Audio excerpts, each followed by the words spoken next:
São 7h54, em Campos, de volta com o Folha no Ar, primeira edição. Folha no Ar, ao vivo aqui pela Folha FM, também pelo Face, pelo YouTube, pelo Instagram, e logo mais esse programa estará editado em podcast e às 17 horas reprise na Plena TV.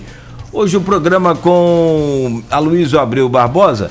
Nós estamos aqui honrosamente recebendo o jornalista, articulista político do Correio Brasiliense, do jornal O Estado de Minas, o Luiz Carlos Azedo.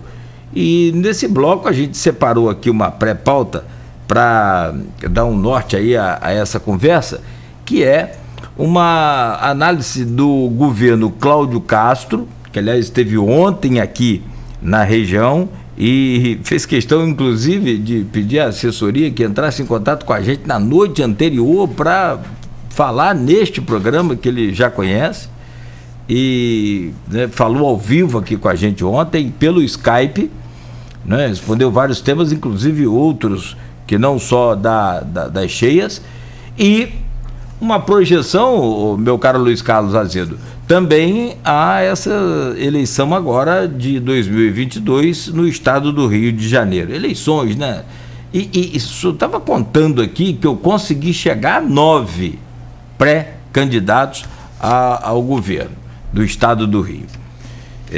Mas deixa eu voltar aqui com o Aloysio. Você me faça a gentileza, meu caro Aloysio, de abrir esse bloco aí, por favor. Fizemos aqui ontem no Cláudio Castro 2 perguntas relativas à sucessão. Logicamente que o assunto são os estragos das chuvas, né?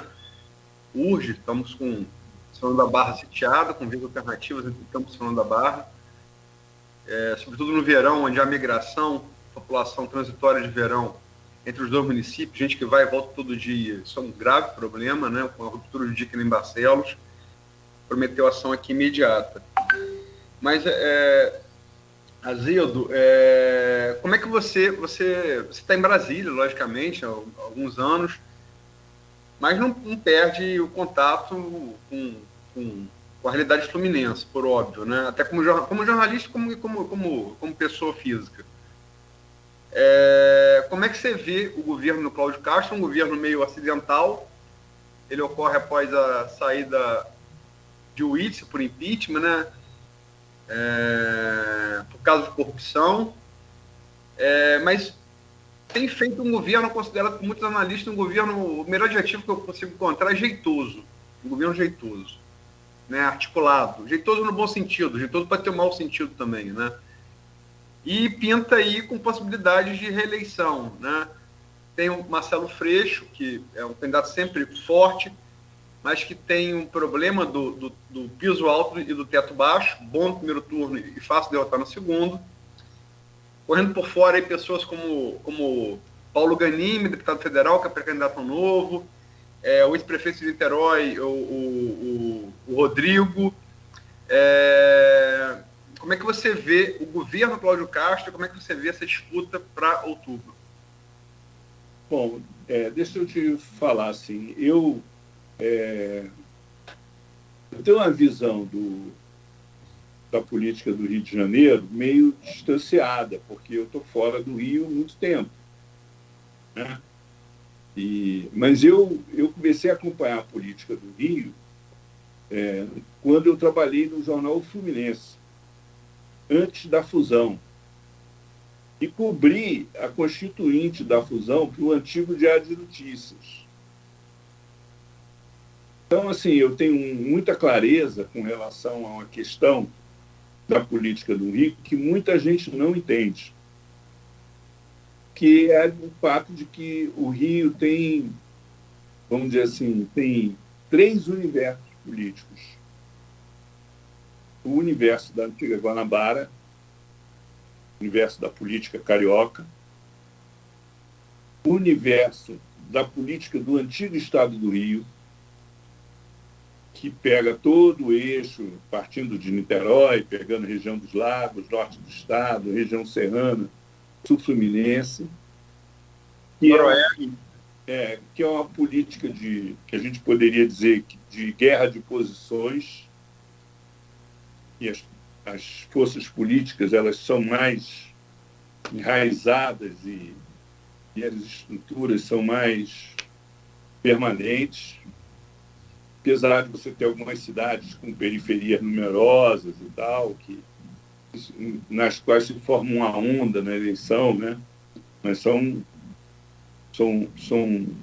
a política tem outras características, mais orgânicas, eu diria assim, né? Por causa do grande número de vereadores, prefeitos, etc. E a Baixada, a política da Baixada, que é uma outra realidade completamente diferente, porque ela é muito influenciada pela relação com os subúrbios do Rio de Janeiro, pela relação com o Rio de Janeiro.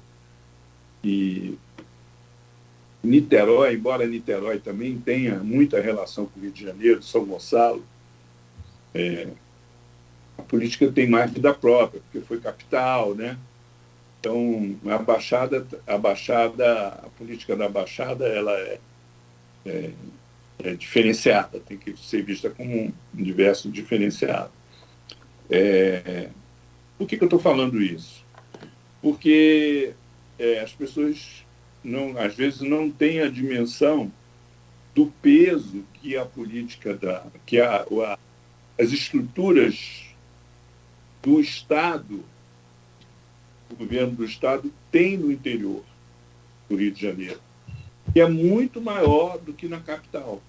Porque na capital emula com a prefeitura, com a estrutura da prefeitura, que é muito grande. E menos dependente do governo do Estado, que das prefeituras municipais. Eu acho que é isso que explica a força do atual governador na disputa pela reeleição. Esse peso faz com que haja um certo desequilíbrio. É óbvio que se você está numa situação de crise, como o Rio já enfrentou em outras situações, né, de recessão, de desestruturação da atividade econômica, colapso financeiro do governo, etc., esse peso se anula completamente. Mas se você faz um governo jeitoso, né, como a gente está trabalhando, vamos dizer assim, vamos adotar esse conceito, né, faz um governo jeitoso, isso quer dizer que esse governo se relaciona com uma certa habilidade, com a Assembleia, com os prefeitos, as coisas funcionam mais ou menos, né? Então, ele realmente passa a ter chances de reeleição, na minha avaliação, passa a ter chances de reeleição. Principalmente por esse aspecto que foi levantado também, que é o fato de que o Freixo bate no teto. E ele é um político da capital, ele não é um político do interior. Eu acho que o Rodrigo teria mais cancha, mais jogo de cintura, mais capacidade de se projetar, né, a partir, principalmente, que ele tem essa identidade, né, com o antigo Estado do Rio. Mas, em contrapartida, eu não vejo muita passagem para ele na capital, porque o PDT se enfraqueceu muito também.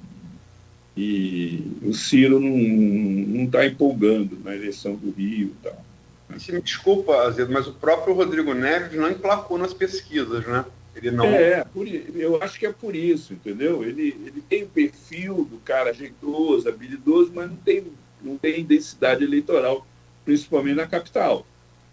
E aí pega, né? Porque um contingente, eu não sei como é que está isso agora, mas era mais ou menos meio a meio o colégio eleitoral, a divisão entre capital e interior, em termos de contingente eleitoral. Eu não sei como é que está isso agora, não tenho esse número recente na cabeça. A outra, agora, uma incógnita nessa eleição, que chama-se Eduardo Paes. Eduardo Paes e as suas conversas com o André Siciliano, do PT. Quer dizer, o PT não digere muito a candidatura do Freixo. Não digere, porque emula com o PSOL. O PSOL é um concorrente do PT. Na esquerda, o grande concorrente do PT é o PSOL. O PSOL é uma força que, embora o Freixo tenha saído do PSOL, é uma força que continua ligada a ele, né? E tem influência entre ele, apesar das disputas internas que eles têm. Eu acho que o PT não assimila bem o Freixo e a possibilidade de lançar uma candidatura própria no Rio, ainda mais com a força que o Lula tem no Rio de Janeiro, é muito grande. É muito grande. Então, eu acho que tem uma incógnita aí no Rio de Janeiro, que é essa aliança com quem que o Eduardo Paes vai, se o Eduardo vai apoiar o Lula, se não vai apoiar o Lula, se vai ser candidato a governador, se não vai ser candidato a governador. E o André Siciliano, como ele já exerceu o governo do Estado interinamente, ele não pode se candidatar à reeleição. Então, é um candidato que oferece uma garantia para o Eduardo Paes de que, se ele for eleito, ele não vai disputar a reeleição com o Eduardo Paes. Então isso é uma... A gente entrevistou aqui o Eduardo Paes, desculpe, e ele negou peremptoriamente que vai ser candidato, confirmou que disse para todos os mais veículos que não vai ser candidato a governador. E tem uma tese que eu invisto muito aqui, escrevi algumas vezes sobre ela e me permito compartilhar com você. O Castro, se reeleger em 2022, ele não pode vir a governador, por óbvio, de novo, em 2026. Se o Paes faz aliança com ele e dá um vice, o Castro sai no período determinado pela legislação, antes de 2026, para vir com apoio do Paes e de quem assumia no lugar dele a senador, a depender do quadro, ou deputado. Né? Não deve ter dificuldade de se eleger. Paes se reelege em 2024 prefeito. Logicamente, precisa combinar com os russos, como disse Garrincha Feola, né? Mas isso levaria, em 2026, a possibilidade de você ter o Eduardo Paes controlando a prefeitura do Rio e o governo do Estado. O Cacifaria, para ser candidato a governador, talvez até presidente, né? Quer dizer, tem que combinar com os russos, né? Mas é uma coisa. Eu acho que essa possibilidade, esse é um cenário, né? Agora, ele tem um problema, que o eleitor do Eduardo Paes não tem simpatia pelo Castro. Né? Não tem simpatia pelo Castro. E ele não pode fazer um movimento desse perder a eleição.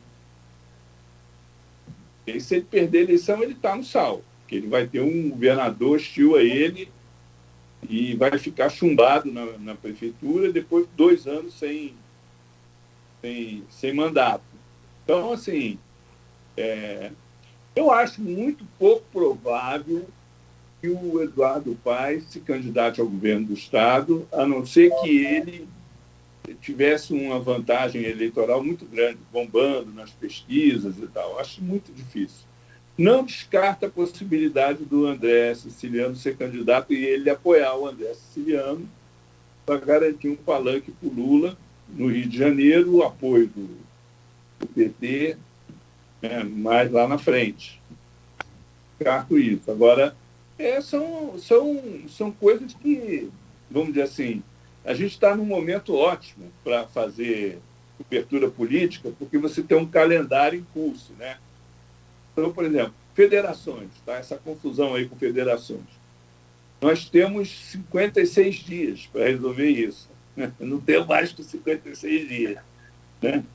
E a mesma coisa com relação a essas candidaturas. Né? Por exemplo, quem está ocupando algum cargo vai ter que se desincompatibilizar para disputar a eleição. Então, você já fica sabendo quem é que vai disputar a eleição, quem vai continuar no próprio cargo, etc. Mas eu acompanho a política do Rio ao largo. Eu acho que você tem um conjunto de forças aí, esse grupamento político em torno do Castro, a esquerda do Rio de Janeiro muito em torno do PSOL, o PT com dificuldade para apoiar o Freixo, a liderança do PT querendo ter uma candidatura própria, ainda mais com a força que o Lula tem no Rio. O Lula não precisa do Freixo para ter voto no Rio de Janeiro.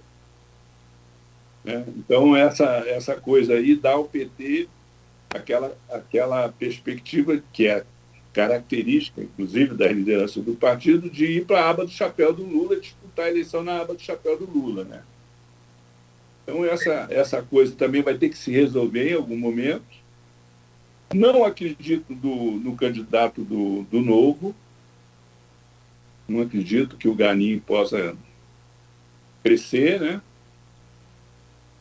Tem também o fator Mourão, né? Volta e meia se especula na mídia que Mourão possa vir. E Mourão, sim, seria uma mexida grande no tabuleiro, né? Aí o Mourão, a candidatura do Mourão implicaria na desestruturação da base eleitoral de Castro. do Castro. Né? E eu, sinceramente, não sei se o Mourão tem essa... Ele não se comporta como candidato aí no Rio.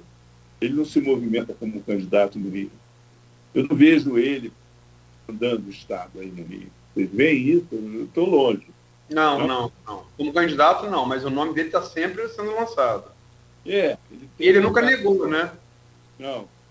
O cara deixa, né? Não custa nada, ele não está gastando para isso, né? Ele deixa aí o nome dele, né? Só de colocar uma coisa aqui também, o Azedo. A parte que o Cláudio Castro era desconhecido do grande eleitorado do estado do Rio de Janeiro, eu acho que ele superou isso com esses meses aí de governo. Você acha que não? Que foi, ele não tinha rejeição, né, até então. Não tem, né? Ele tem desconhecimento. Eu não acho que ele seja um candidato desprezível, não. Eu acho ele um candidato fortíssimo. Por duas razões. Por causa do peso do governo do Estado na vida das cidades, principalmente do interior, que essa coisa é mais evidente. Se ele está fazendo um governo jeitoso, entendeu? Ele não tem rejeição pessoal alta, ele passa a ser muito competitivo, por causa das alianças que ele vai tecendo com os prefeitos, né? Com os parlamentares e tal. Então, isso é uma coisa que, para mim, está clara, né? A dificuldade maior dele é no Rio, porque você tem o Rio, a estrutura do governo do Estado no Rio, ela é mais distante da sociedade do que em outras regiões, em termos de peso político, né? Até pela a irreverência do carioca também com relação à autoridade, isso também pesa, é uma coisa muito visível no Rio de Janeiro. E o fato de que você tem uma sociedade civil estruturada, que tem uma tradição de envolvimento político, né, envolvimento nas eleições, etc. Então, assim, eu não vejo ele assim, com muita força na capital, não. Eu vejo ele com mais força no interior, na Baixada, por causa das alianças políticas e do jeito dele, do governo está funcionando e tal. Agora, se o André Siciliano for candidato, aí bagunça esse coreto. Porque ele tem relações políticas no interior, né, por causa da relação da Assembleia, né? E ele vai ter muita força na capital em função da influência do Lula, né? Da base eleitoral do Lula na capital, que sempre foi muito forte. Então, de onde vem essa sua informação da possibilidade do Siciliano ser candidato, Azedo? É uma coisa que é pouco cogitada. Bom, eu tenho amigos do PT, tá certo? E eu sei que esses amigos torcem o nariz para o Freixo. Gostariam que ele fosse candidato, que o André Siciliano fosse candidato. O que dificulta isso? O Lula, a política de alianças do Lula, ele quer ampliar, ele quer ter o apoio do PSOL, ele quer ter o apoio do Eduardo Paes, né? Então, o Lula tem peso nisso, né? Mas se o Eduardo Paes resolver apoiar o André Siciliano, ele será candidato, não tenha dúvida. Ele será candidato. E esse acordo pode acontecer, porque ele não pode disputar a reeleição. O que se fala, ele via senador, né, deputado federal, talvez. Eu já entrevistei o Siciliano, ele nunca levantou essa possibilidade. Esteve aqui ao vivo no programa, né? Até cogitou a possibilidade de ser senador. Sim, senador e deputado federal, né? Não é? Isso, exatamente. Bom, você anota aí no teu caderninho, tá certo? Se ele virar candidato, aí você me diz assim, pô, você estava certo. Se Mourão bagunça o tabuleiro, agora se derrubou o tabuleiro. Um baixa no tabuleiro pela direita, outro pela esquerda, né? Mourão pode descartar a candidatura dele. Por quê? Vamos analisar aqui. Bom, primeiro, o governador não vai apoiar o Lula. Tem dúvida disso? Não sei, com a Quá está tentando nessa ponte, né? Ele não vai apoiar o Lula. Né? Eu não sei. Na minha avaliação... Só se Mourão vier. Não vai. Então, se ele não vai apoiar o Lula precisa ter um palanque no Rio. Que amplie. Tá certo? O voto do Freixo já é do Lula. Ele não precisa do apoio do Freixo, porque o voto do Freixo, por gravidade, é do Lula. Então, para ele ampliar a base eleitoral dele em São Paulo, ele precisa do apoio do Eduardo Paes. Esse apoio poderia vir se o Eduardo Paes fosse candidato. Mas o Eduardo Paes, em princípio, não vai se lançar candidato se não tiver certeza de que vai ganhar a eleição. Se ele estiver exprimido. E ele fica exprimido por causa do Freixo. Então, assim, eu não descarto essa possibilidade do André Siciliano ser candidato, com apoio do Eduardo Paes. E se houver um acordo do Eduardo Paes com ele e o Lula liberar, ele vira candidato, um candidato fortíssimo. Perfeito. Bom, vamos fazer um intervalo e eu peço licença rapidamente, Luiz Carlos Azedo, para a gente voltar.